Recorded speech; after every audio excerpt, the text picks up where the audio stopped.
this I've never asked. I know my daughter doesn't like to identify as my daughter. I think that's more of a me thing than a gender thing. All right, please welcome Greg Thomas. Give a nice round of applause.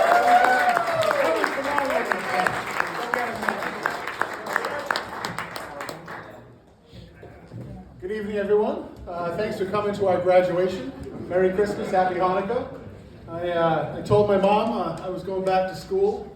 I think she thought I was going to get my doctorate, and then I told her I was going to Laff University, and my mom is not in the audience tonight. So before I start, I want to share something with you that may not be obvious. I am fat. I've been some sort of fat my whole entire life. From a little bit pudgy to back in 2007, I was pushing 400 pounds. You didn't have to gasp.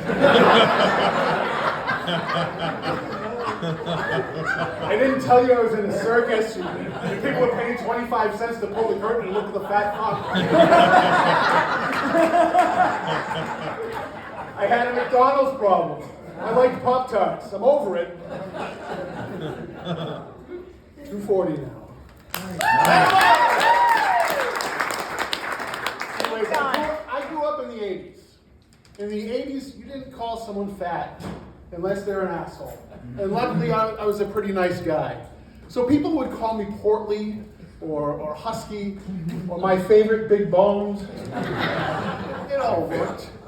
Till I was 32, I thought this was baby fat. It's a beer belly, I know now.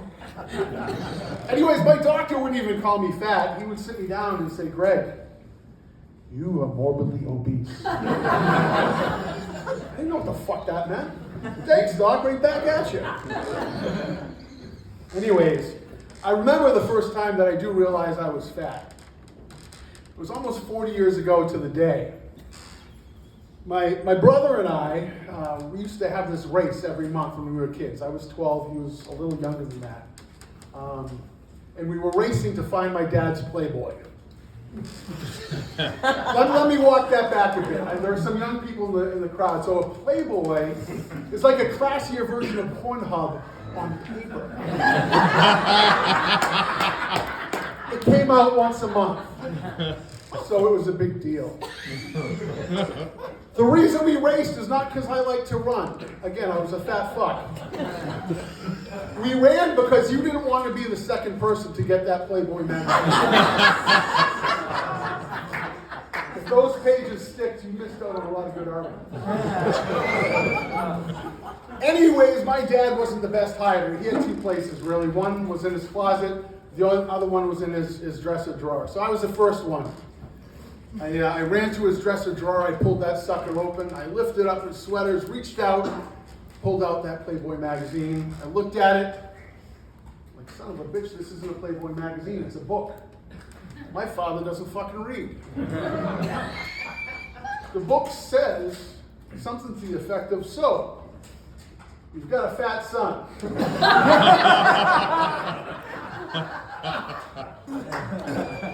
I'm like, damn. I always thought my brother was pretty skinny. Then I was like, shit, he's talking about me. I didn't know how to feel, to be honest. I was upset, I was a little hurt. And then I thought about it. I'm like, I get my smarts from my mother. I get my fatness from my dad. So I did three things that day. I Hulk Hogan that book in two. Just ripped it apart. Then I wrote my dad a note. 3 words. Hot, kettle, black. And I lifted up the sweaters, put the book back in, shut the drawer. Third thing I did, I went out and I found that Playboy magazine and I kept the motherfucker. It's been almost 40 years, and my dad and I have never, ever talked about this story. My dad is here tonight, so I guess I've done 4 things. I've just given up a great conversation for Christmas dinner. Oh. My name's Greg Thomas. Thank you so much.